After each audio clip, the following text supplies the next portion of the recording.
ప్రయాగ్రాజ్ వేదికగా జరిగిన మహాకుంభమేళాలో తన తేనె కళ్ళతో యావత్ సోషల్ మీడియాని ఆకర్షించినటువంటి వైరల్ గర్ల్ మోనాలిసా కథ ఇప్పుడు పెను సంచలనంగా మారింది.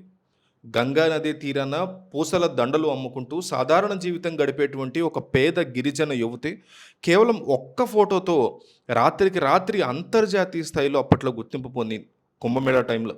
అయితే అంతా ఒక అందమైన కళలాగా సాగిపోతుంది అనుకున్న టైంలో ఆమె ప్రేమ వివాహం చుట్టూ అల్లుకున్నటువంటి అంశాలన్నీ కూడా ఆమె జీవితాన్ని మలుపు తిప్పాయి. ఊహించని మలుపులు తిప్పాయి. తాజాగా వెలుగులోకి వచ్చినటువంటి వాస్తవాలు చూస్తే షాకింగ్ అనిపిస్తోంది. ఈ ప్రేమ కథ జాతీయ స్థాయిలో ఒక ప్రేమ కథ వివాదంగా మారుతోంది. ఫర్మాన్ ఖాన్ని ప్రేమించి పెళ్లి చేసుకున్నట్టు ఆమె ఇప్పటికే 2, 3 సార్లు ప్రకటించారు. ప్రకటించిన కొన్నాళ్లకే ఆమె మైనర్ అనేటువంటి ఆరోపణలు విపరీతంగా వెల్లువెత్తాయి. ఈ అంశం మీద జాతీయ షెడ్యూల్ తెగల కమిషన్ ఎన్సీఎస్టీ అత్యంత వేగంగా స్పందించి విచారణ కూడా చేపట్టింది.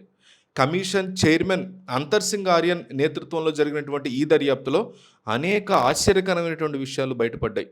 మోనాలిసా ఒక పార్దీ అనేటువంటి గిరిజన వర్గానికి చెందినటువంటి బాలికని వివాహ సమయానికి ఆమెకి చట్టబద్ధమైనటువంటి వయస్సు లేదు అని విచారణ అధికారులు నిర్ధారించారు. న్యాయవాది ప్రథమ్ దూబే ఈ కేసులోని లోపాలని కమిషన్ ముందు ప్రస్తావించడంతో చట్టం ఇప్పుడు తన పని తాను చేసుకుంటూ పోయింది. అతన్ని అరెస్ట్ కూడా చేయబోతున్నారు. ఫర్మాన్ ఖాన్ మీద మధ్యప్రదేశ్లోని పోలీస్ స్టేషన్లో పోక్సో కేసు నమోదు చేశారు. దాంతోపాటు ఎస్సీ ఎస్టీ అట్రాసిటీ కేసు కూడా అతని మీద ఇప్పుడు నమోదైంది. అతను జైలుకి వెళ్తున్నాడు. ఈ కేసులో అత్యంత వివాదాస్పదమైనటువంటి అంశం ఏంటంటే నకిలీ పత్రాల యొక్క సృష్టి. కేరళలో జరిగినటువంటి వీరి వివాహానికి సంబంధించి సమర్పించిన ధృవీకరణ పత్రాలు తప్పు అని తేలింది ఈ విచారణలో. మహేశ్వర ఆసుపత్రిలో వీళ్ళకి ఒక సర్టిఫికెట్ ఇచ్చారు.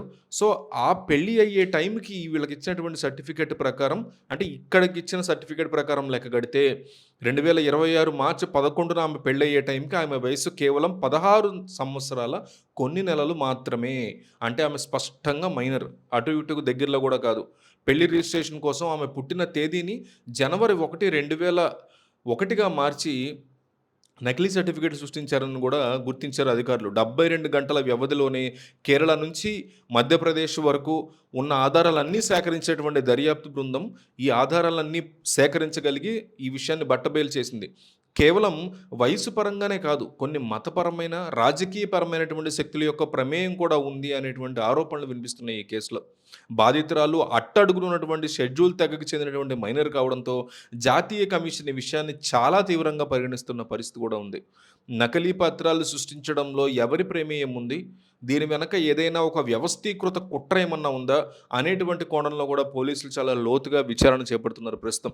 ఇప్పటికే తప్పుడు జనన ధృవీకరణ పత్రాన్ని క్యాన్సిల్ చేయాలి అని స్థానిక మున్సిపల్ అధికారులకి ఆదేశాలు కూడా జారీ అయ్యి చట్టపరమైనటువంటి నిబంధనలు ఉల్లంఘించినందుకు ఫర్మాన్ ఖాన్ సీరియస్ శిక్షలు కూడా ఎదుర్కోబోతున్నాడు త్వరలో అని న్యాయ నిపుణులు కూడా అభిప్రాయపడుతున్నారు ప్రస్తుతం.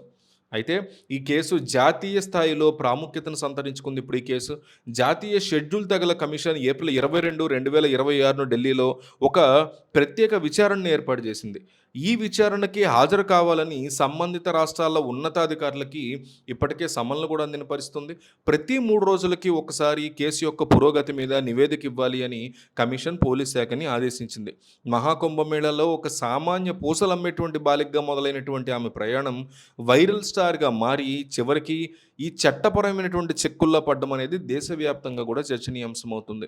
చట్టం మైనర్ల యొక్క రక్షణ విషయంలో చాలా కఠినంగా ఉంటుంది అనడానికి ఈ కేసే నిలువెత్తు ఉదాహరణ.